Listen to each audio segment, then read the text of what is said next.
Let me explain a scenario that I'm sure a lot of you are familiar with. So picture this. You have a brand new RPG coming out with the developers hyping up all the different dialogue choices you can make and how it can completely change the game. But when you actually play the game, you'll find that the choices don't really do much apart from changing the behaviours of certain NPCs. The game still follows the same overall structure. In other words, your choices don't really matter in the long term. I'm not calling out a specific game here, as there are plenty of games that are guilty of this. In some cases, however, there are developers who are mad enough to ask the question, what if every single choice and gameplay action you make determines the outcome of the game? It's not just restricted to dialogue choices. Every choice you make within the gameplay itself, what if all of that determines your ending? Enter The Way of the Samurai games. They were a group of games released about 20 years ago that had a bit of a niche following, and the games did sell a somewhat decent amount of copies. But ultimately, the games just faded into obscurity. The Way of the Samurai games are the perfect balance between silly, goofy, charming, and actually quite emotional. And they are also a pretty good demonstration of actual freedom of choice. And you'll see exactly what I mean throughout the video. The Lost in Time series focuses on games that have been forgotten about, as I try to put the spotlight back onto them, even if for a brief moment. If learning about older or underappreciated games is something that would interest you, feel free to like and subscribe for more. For this video, I'll be focusing on Way of the Samurai 3 because 1. The cover art goes insanely hard, and 2. Well, it's the only game I own.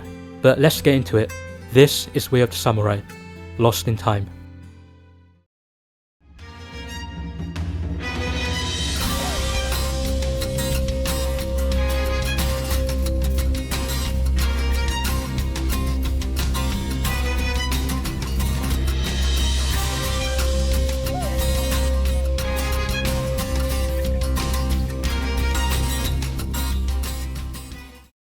The Way of the Samurai games were developed by Acquire, who are also known for developing the Tenchu games, Samurai Western, the Shinobi-Do games, and they most recently co-developed the Octopath Traveler games.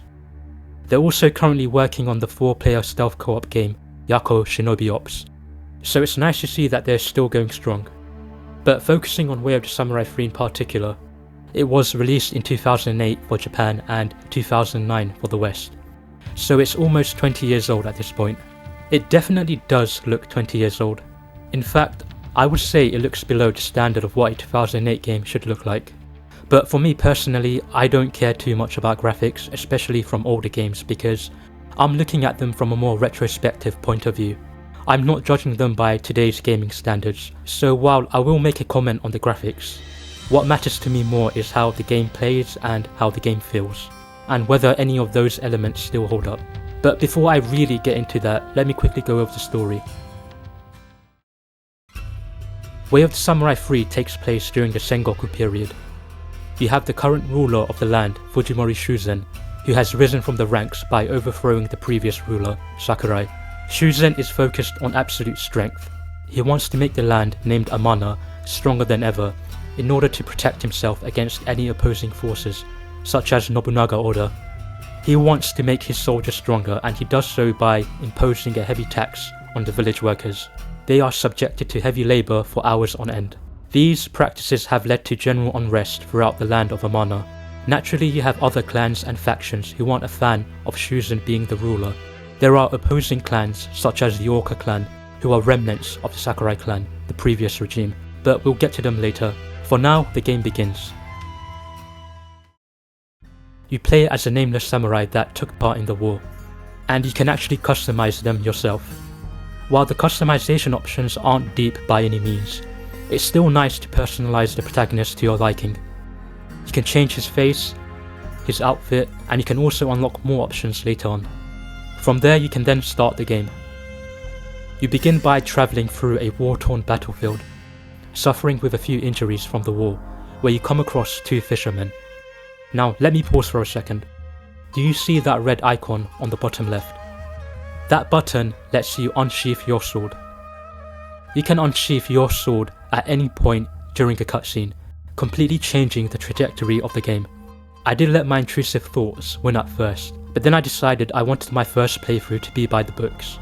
In other words, I wanted to play it safe and remain honourable. I'll be documenting my first playthrough before I show you all the branching paths I took in my subsequent playthroughs. But anyways, if you decide to not unsheath your sword, which is what I did, you end up passing out, and then waking up in a village called Takatane Village. Takatane Village is a small and cozy village, with its inhabitants being those same village workers who are being overburdened by the current regime. They hate all things samurai related, so naturally they all hate me. They rarely spark up a conversation and in most cases just ask me to leave them alone. I can definitely see why. They are the biggest victims of the war when all they wanted to do was just live in peace. So I get it. While I had everyone insulting and berating me, that very same icon on the bottom left was calling out to me like the Green Goblin mask. There were times where I was tempted, but I gritted my teeth and played it safe. I'll be the punching bag for them to vent out their frustrations. But back to the village itself. Way of the Samurai 3 has quite a few areas you can explore. While they are not large by any means, they do feel quite alive and are densely populated, with you being able to talk to every single NPC. And some of them can actually give you side quests, such as a mini-game involving you cutting some vegetables, or finding an old lady's underwear. But anyways, the areas just feel alive, and honestly, I will always prefer smaller maps with more density over larger maps that feel empty. The areas also have a really nice ambience to them, and that's thanks to the amazing soundtrack. There were countless times where I was strolling through a town just taking in the scenery, while letting the music play out.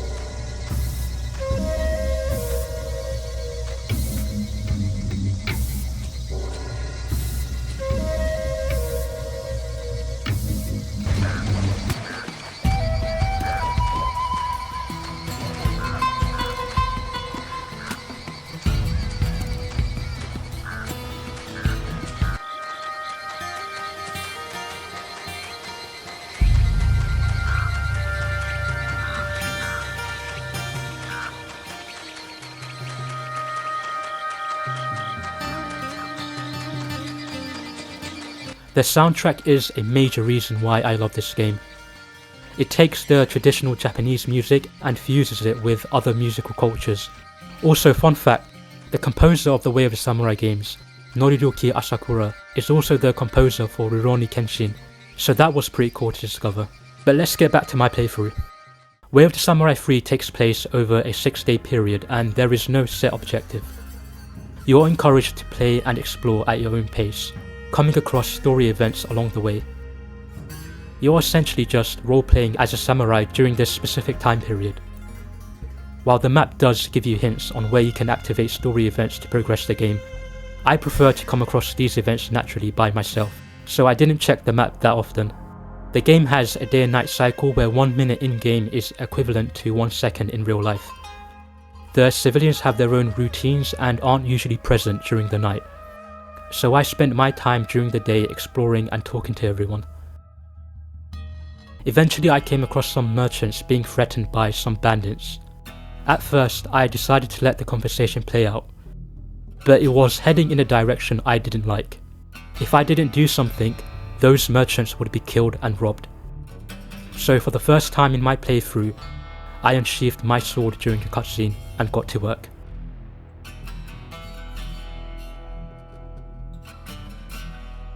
I'll get into the combat later in the video, but for now, I made light work of the bandits, before they surrendered.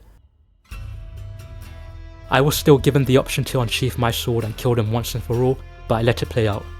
Somebody else then appeared, and he seemed less like a bandit and more like a soldier or a high-ranking officer. After a few exchanges, it turns out that these people are members of the Orca clan. The Orca clan are remnants of the Sakurai clan, the previous regime who ruled the lands before it was overthrown by Shuzen. Their aim was to restore the lands to its former glory and suspected that the merchants were part of the Fujimori clan. If I had unsheathed my sword earlier on and killed everyone, I wouldn't have obtained this information. The restraint I showed helped me gain more knowledge about the current conflict. I was then recruited to the Orca clan, where I met the higher ranking members. I learned more about them and the hatred they have for Shuzen. to the point where they were willing to give up their own life to carry out their mission.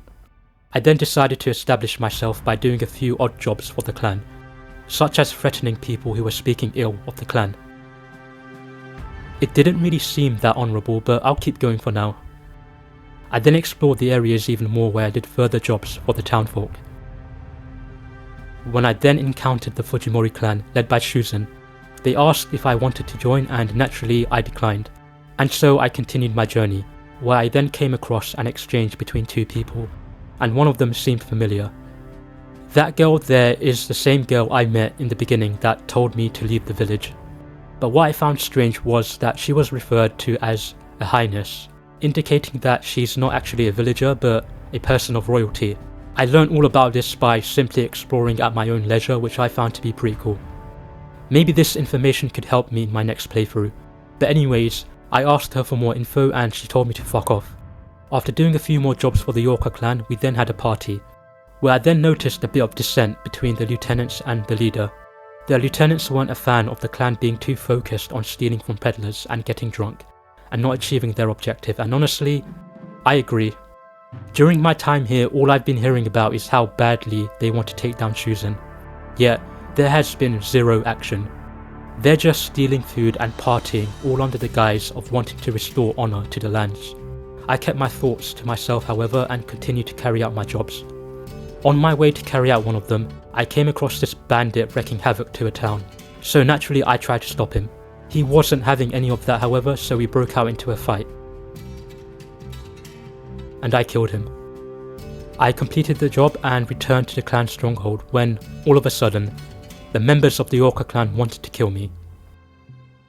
I had no idea why and I was really confused, but I wasn't going to stand there and let them kill me, and so I fought back and killed them. I may be a low-ranking officer in the clan, but I'm no pushover. Truth is, my skill level surpasses most of these guys and I was about to show them. I took down multiple men, improving my weapon skill in the process, but they didn't let up. More and more kept coming after me, even the dogs. After taking down a bunch of guys, that's when it clicked. Remember that bandit I killed in order to protect that town? Turns out he was a member of the Yorker clan, and I just wasn't aware of it. This is where I made my first grave mistake, and I loved how subtle it was. There wasn't any text on the screen telling me that the Yorker clan will remember my actions. I dealt with the consequences naturally. That one small choice to kill the bandit has changed the outcome of my playthrough. It turned the entire clan against me. I wasn't going to go after the lieutenants because they would kill me instantly, so I left the clan, never to return. I made my way back to Takatane village to gather my thoughts, and during my time there, I went back to helping out the villagers, by doing jobs for them and interacting with them further. And they warmed up to me. Remember that boy at the beginning who hated my guts? He has now warmed up to me and sees me as this badass samurai. He even showed me this cool dagger which has the crest of the Sakurai clan, which was pretty cool. All of this is nice and all, but I can't just forget the events that happened with the Yorker clan. I still wanted to take down Shuzen and make a name for myself, but that job has become much harder now that I've been exiled from the clan, and so I had to think of other alternatives. And that's when I came up with a master plan, a 500 IQ play. I decided to join the Fujimori clan so I can take down Shuzen from within.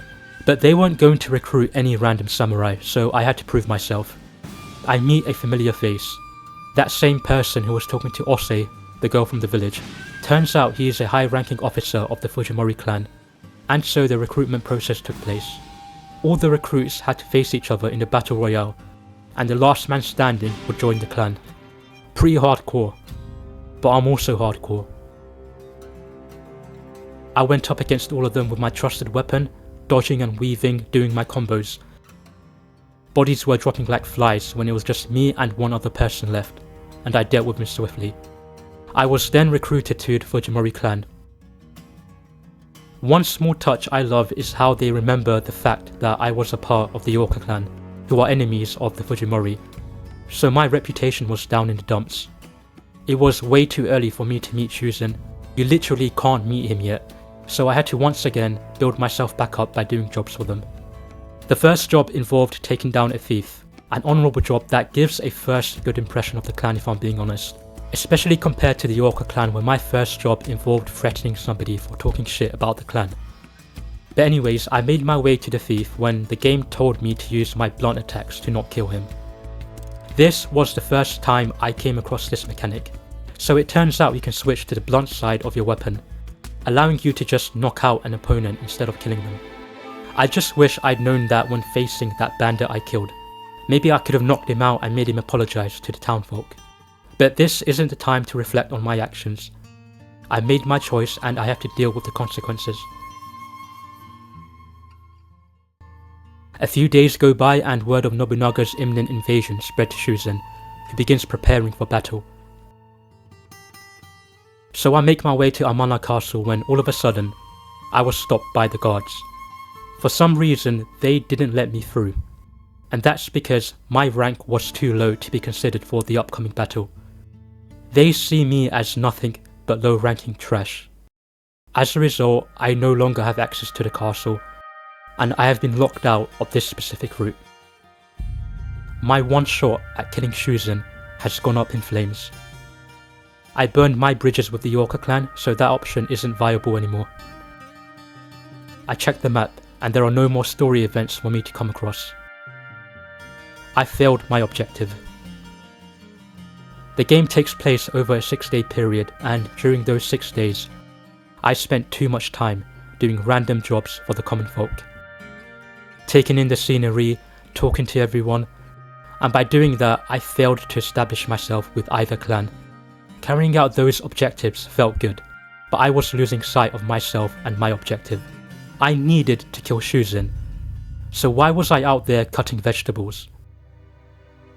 I wanted to become a legend who would be remembered throughout history, but now I'll just be a random samurai, forgotten in time.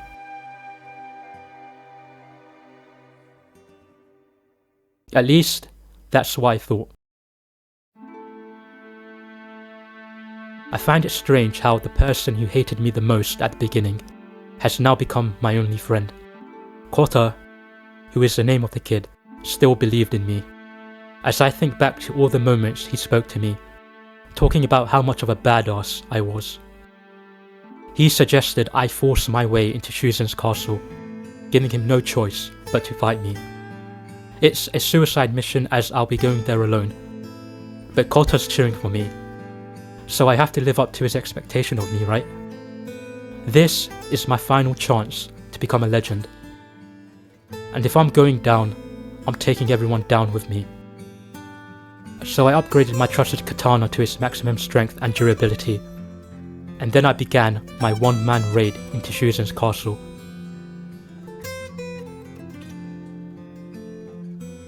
I made quick work of the guards, leaving a pile of bodies behind, when I then come across a familiar face, whose name is Shinosuke. This was by far the hardest fight I've come across up to this point. But I can't afford to die here, so I unleashed everything I had, dishing out a relentless barrage of attacks, like a starving lion being let out of his cage. But Shinosuke wasn't going to let up, as he began to fight back. But the difference between me and him is that I have nothing to lose. I entered this castle knowing I was going to die, and that is what gave me the edge. I killed Shinosuke, and whether he was satisfied with his final fight being against someone like me is something I will never know. Shinosuke is down, but that's only the first floor of the castle. Shuzen is on the 3rd floor. I made my way through the castle, running gauntlets against the soldiers, when I finally made my way up to the 3rd floor, and there I met Shuzen. He had no idea who I was, but I guarantee by the end of the fight, he will remember me for eternity. And so the fight began. This was by far the hardest fight I've experienced in the game, because not only do I do chip damage, Shuzen does a huge amount of damage to me as well. But like I said, I have nothing to lose at this point. I either kill Shuzen or I die, that's it. So I locked in like I never locked in before, utilising more of my skill set, timing my dodges and hitting his blind spot. Shuzen is taken aback by this fearless samurai, but he's also not going to go down without a fight. So he begins to mount the offensive, also parrying me in the process. It goes down to the wire as I've run out of healing items, but I don't let the pressure get to me. I manage to dodge the fatal blow and then catch Shuzen in a loop, dealing the final blow in the process. It's done. I finally achieved my objective. I finally become a legend.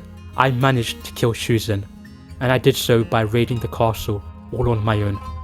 No friends, no clan, just me, the lone samurai.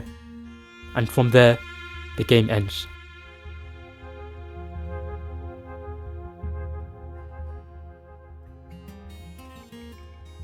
To summarize what happens afterwards, as I killed Shuzen alone with no one backing me, it left a mana wide open for Nobunaga to claim it for himself, and he did. I had no desire to become a ruler, and so I left Amana. And that's pretty much how my first playthrough went. I decided to document my playthrough in this way, so you can see exactly how my choices and actions affected my outcome.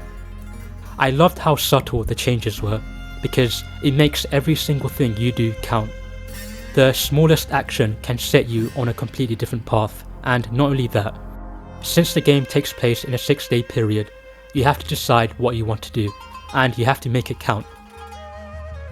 Now I understand that this may not be everyone's cup of tea because the story and cutscenes are quite brief, and the game doesn't really tell you what to do, and it's a bit of a small scale story. Maybe you want a story that's a bit on rails and easy to follow, and that's perfectly fine. But for those of you who are a bit more experimental and like to roleplay, you will definitely like this. The story is minimal, but you are given the freedom to do whatever the hell you want. I actually saw one guy on YouTube roleplay as Masamune Date, so that was pretty cool.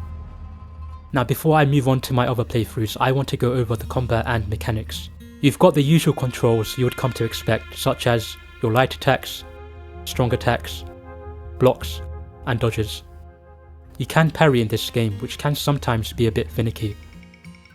Basically, when the icon above an enemy flashes orange, you can put your guard up to parry the attack. Likewise, if you attack while the enemy has a blue icon, they will parry you, so you can't just blindly button mash because they could parry you at any moment. In some cases, you can even do an instant kill after a perfect parry, which involves you pressing the correct button prompts. The more enemies there are, the more instant kills you can carry out. It's pretty cool to be honest, as you feel like a badass samurai, killing everyone with one slash. In terms of the weapons you can use, there are apparently 100 weapons, which is fucking insane. You've got your usual katanas, you can use spears, and there are even some novelty weapons such as a green onion that has its own moveset. But my favourite weapon was the smaller one-handed katana, which I believe is called a wakizashi. It's quick and the damage is good, allowing me to weave in and out of combos, giving me a good flow to the combat. The moveset for each weapon is surprisingly deep. You've got various combos involving a combination of light and heavy attacks, as well as attacking from different directions. You can also level up weapons the more you use them, unlocking even more combos. You can upgrade weapons too if there's one you particularly like and don't want to get rid of it. And you can also create weapons by combining different parts together, with some giving you a stat boost. I would actually like to see a pure hack and slash game with this combat system because it has a lot going for it. An average playthrough of Way of the Samurai 3 takes about 5 hours, and during those 5 hours you're not really fighting that much. So it would be nice to have a game that's strictly focused on the combat. I know Acquire made Samurai Western, which is literally what I'm talking about, but it would be nice to have a newer game like that. Maybe I'll cover Samurai Western in the future. Now let's talk about my biggest problem with Way of the Samurai 3. The PC port is quite shit. It's locked to 30 frames per second and there's no option to increase it inside the game. You can force a higher frame rate by editing the game file, but doing so literally breaks the game, because the animations are all tied to the 30 frames. I increased it myself and it led to my attacks not landing anymore despite me clearly hitting the enemy, so I had to bring it back down to 30. It looks like Acquire have no intention of adding a 60 FPS patch, so we're stuck with 30, which is a shame. You will have a really hard time trying to attract new players if a game is locked to 30 frames per second. I understand that this may be a deal breaker for a lot of you, and I don't blame you, but if you're willing to grit your teeth and withstand 30 frames, there is a game here that you will enjoy a lot. With that being said, now will be a good time to show you my other playthroughs and the different choices I made, so you can see just how much the game changes. So for my second playthrough, I changed the appearance of my character, and the focus was on sticking with the Orca clan throughout the entire playthrough. I had to remain focused and not make any mistakes like last time. So I went straight to the Orca clan headquarters and asked them to join. They wanted me to prove myself, but they didn't know who they were up against. So I made quick work of them. I then joined the clan and went to work on carrying out jobs and building my reputation. When carrying out one job, I came across this woman who called me a bloodthirsty beast, and how that turns her on. So she started flirting with me for some reason.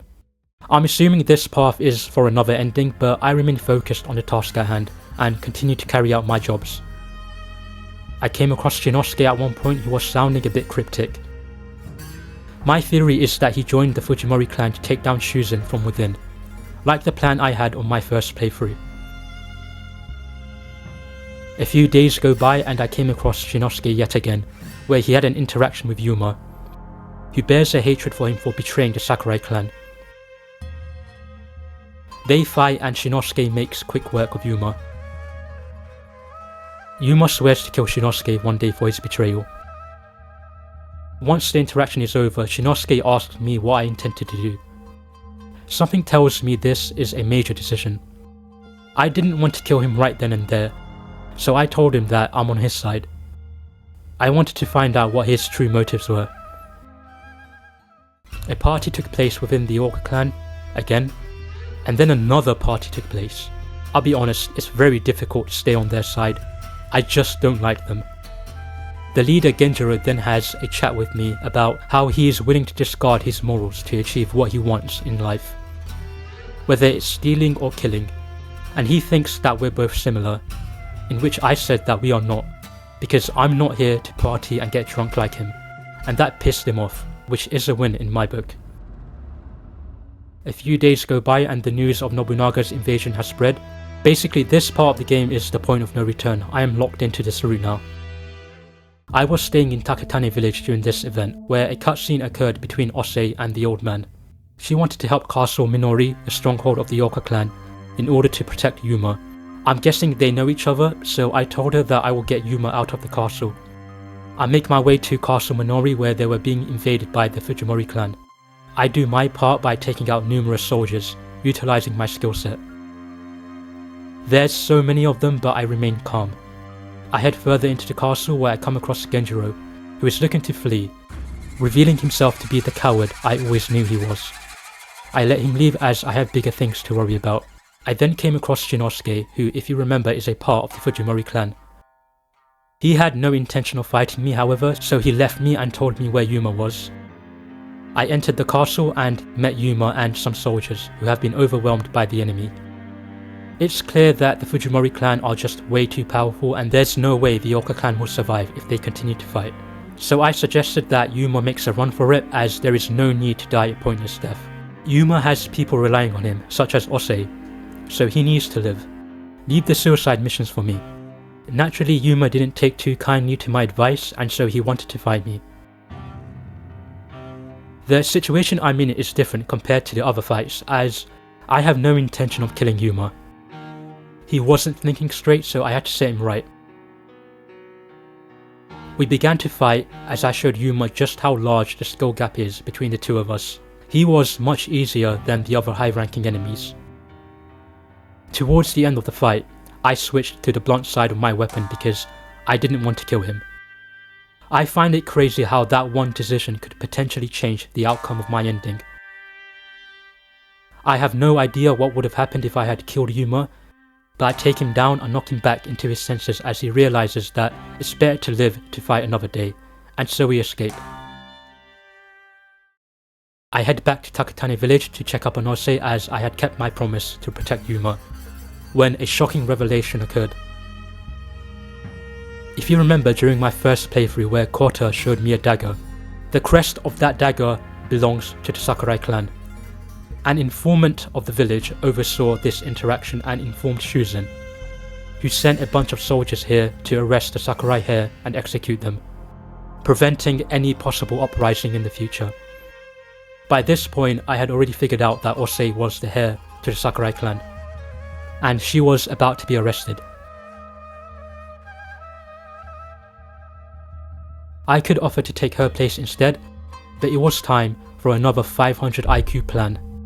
I asked Ose to go and reveal herself to the Fujimori clan, and so she did, being taken away in the process. Shinosuke became distraught until he suddenly thought of a plan himself. Hopefully we're on the same page here. We reached the day of Ose's execution, which was being witnessed by Shuzen himself. I was in the crowd waiting for the right moment, until Shinosuke ran in and disrupted everything. I had planned the same thing, but I was waiting for the right moment to strike instead of just rushing in. Shinosuke stood no chance of winning the fight, but I did admire his courage. He ended up being overwhelmed by the Fujimori soldiers, and it was clear that he would soon meet his death. Obviously, I wasn't going to let him fight alone. If there was ever a time to unsheath my sword during a cutscene, it would be now, and so I did. This is about honor, not glory. Shinosuke thanked me and called me a true samurai, but you can save the praises for later. If I'm being honest, I don't see a way out for us, but if we're going down, we're taking everyone down with us in order to save Ose.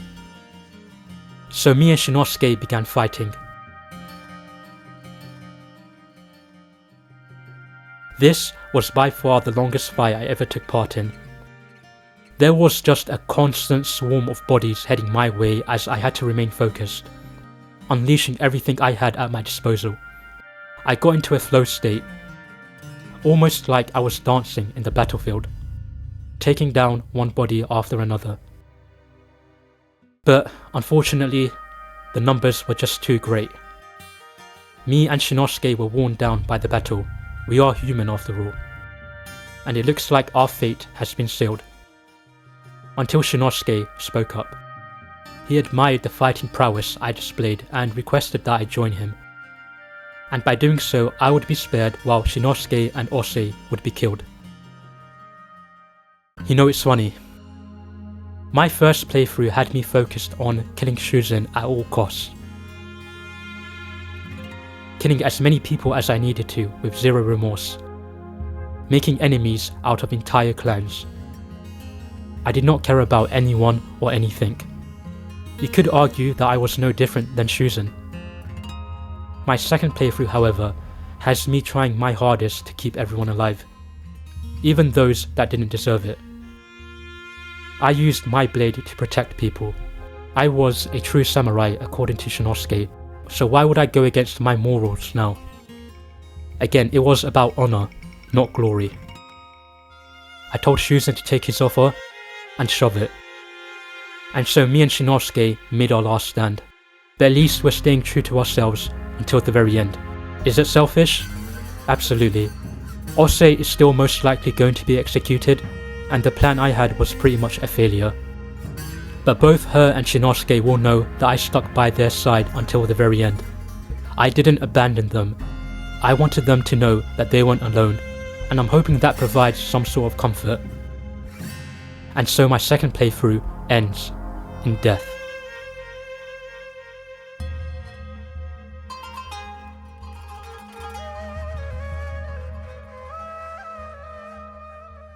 I actually really like this ending.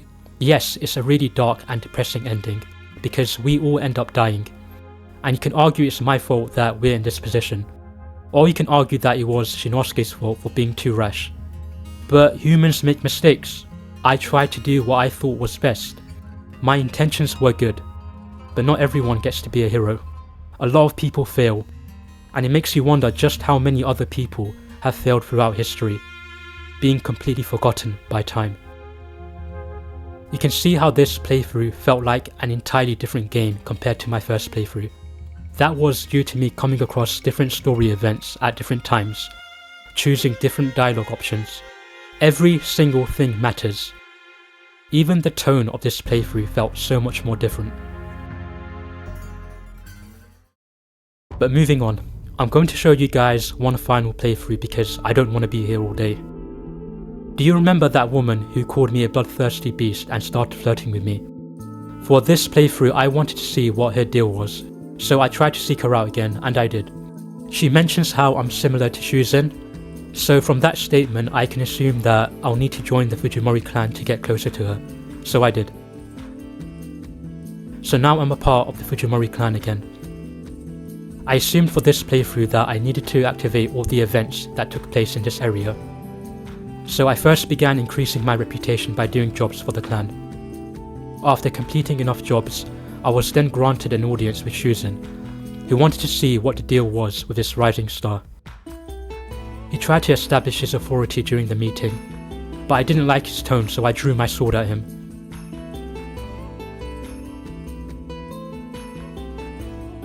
Araragi, who is the name of the woman, mentioned how I'm similar to Shuzin. But this is me proving that I'm better by standing my ground against him. Surprisingly, Shuzin respected my show of bravery. He didn't fight back.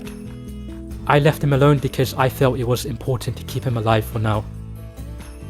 I continued carrying out my jobs until nightfall, where I had an encounter with Araragi, who tells me of her intentions.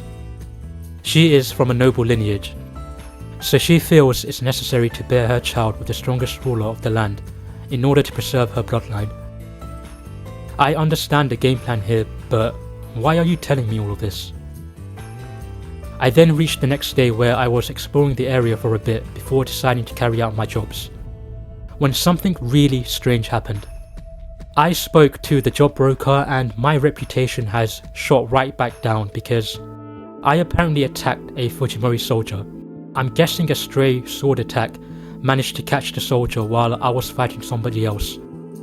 They just happened to be close to me, but that's not exactly my fault, is it?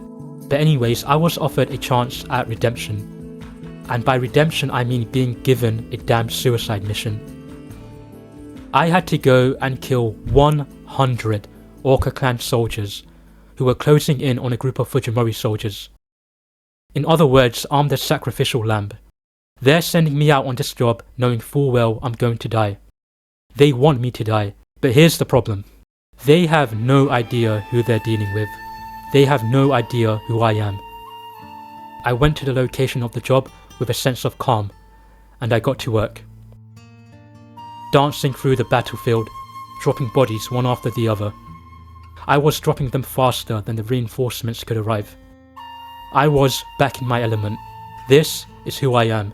I'm not here for politics. I was never here for politics. I'm here to use my blade for a purpose, and in this case, that purpose was to defy fate itself. I wasn't going to die here, and so the body count kept piling up as I entered an almost trance-like state when I finally reached 100 kills. In front of me was just a sea of bodies, a blanket of swords. Every single weapon you see here had an owner, but not anymore. As I made my way back to Amana Castle, the job broker looked like he saw a ghost as he acknowledged my skills. I've apparently been redeemed, and now I'm back to being in the good graces of the Fujimori clan. But I can think about all of that the next day. I head back to Takatane village to get some much needed rest, when I came across this woman outside of my house. She is a servant of Princess Araragi, who wants to meet up with me, and so I head back to Amana Castle. Araragi has taken notice of my skills. He wouldn't, to be honest. She thinks I'm good enough to take over the entire land, encouraging me to kill Shuzin and all the other potential rulers who would stand in my way. She has chosen me to be the person to bear her children with. I'll be honest, she's pretty fucking crazy. But I like crazy. I'm dancing with temptation here, knowing full well what I'm getting myself into. But I took her up on her offer. Not many people can say they took down 100 people by themselves, so I can carry out this mission too. The next day, word of Nobunaga's invasion has spread, which basically means we're in the endgame and I'm now locked in this route. We start off by invading the Orca clan, even though I plan on taking out all the high-ranking officers from both sides. But I'll keep up the pretense for now. While everyone storms the castle through the front entrance, I make my way through the back entrance where I come across Yuma, who is my first victim in my quest to become the ruler. The fight here was more difficult than the previous fight with Yuma, as his weapon gives him a good bit of range, but I remain focused and I do what I do best. Yuma stood no chance against my barrage of attacks, as I end up defeating him and taking his weapon too. I head inside the castle where I come across Genjuro, the cowardly leader of the Orca clan. He mentions how some of the Orca clan are on their way to Amana Castle to take down Shuzen. So I had to make quick work of Genjuro so I can head back. The fight here was so much easier because Genjuro is pretty slow due to his weapon being huge. I make quick work of him like I've done with almost everyone in this game, before heading back to Amana Castle where the Fujimori soldiers were overwhelmed by the Orca clan. Come on guys, how are you gonna let a bunch of bandits defeat you? So I had to step in as usual and clear them out. I was standing my ground when reinforcements finally arrived, so I left it to them. Of course, I wasn't here to save Shuzen, I was here to kill him. So amidst this chaos, I made my way into the castle where I came across Shinosuke. He then revealed his true identity. That he is a member of the Sakurai clan, the previous rulers of Amana, and that he was waiting for the right time to kill Shuzen himself. There's only one of us that can achieve that, and that person was me, so I killed Shinosuke. I progressed further into the castle as I'm closer to reaching Shuzen, where Itsuse beat me to the punch. She also had intentions of killing Shuzen, but it looks like she's struggling with carrying out the task. She is no match for Shuzen when all of a sudden she decides to kill me first. We're on the same side here if you haven't noticed. But I don't have time for explanations. It was time to fight Itsuse.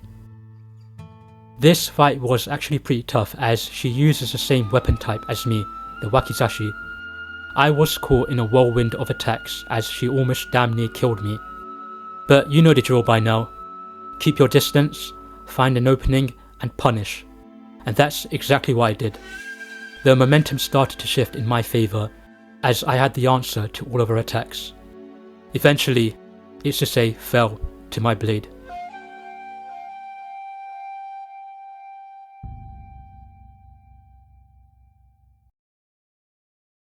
Why is bro acting like he did something?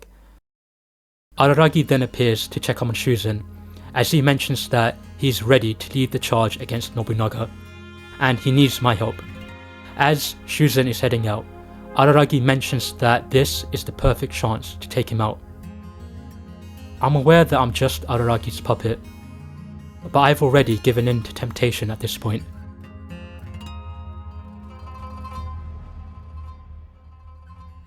As I draw my sword at Shuzen.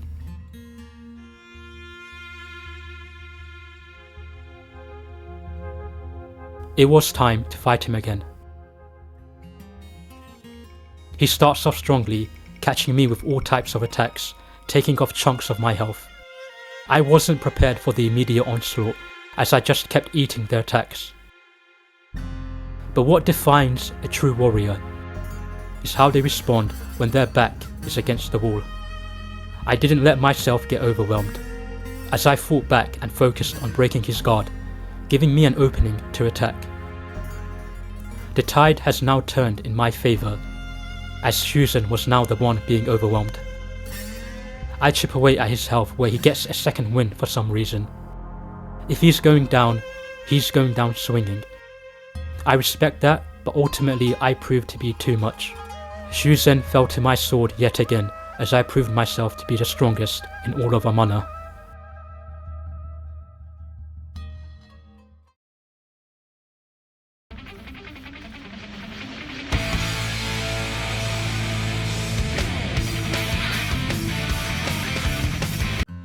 Araragi was relishing at the fact that I took down Shuzen. She made the right choice reaching out to me, as she deals the final blow, talking about how power is everything and as it stands, I'm the one with the most power. Again, she is fucking crazy, but I like crazy. I end up becoming the most powerful ruler in Japan, defeating all opposing forces, just to keep her happy. I'm fully aware that I've become a puppet, but do I really care about that if I have all this power and a beautiful woman by my side? And with that, the third playthrough has ended.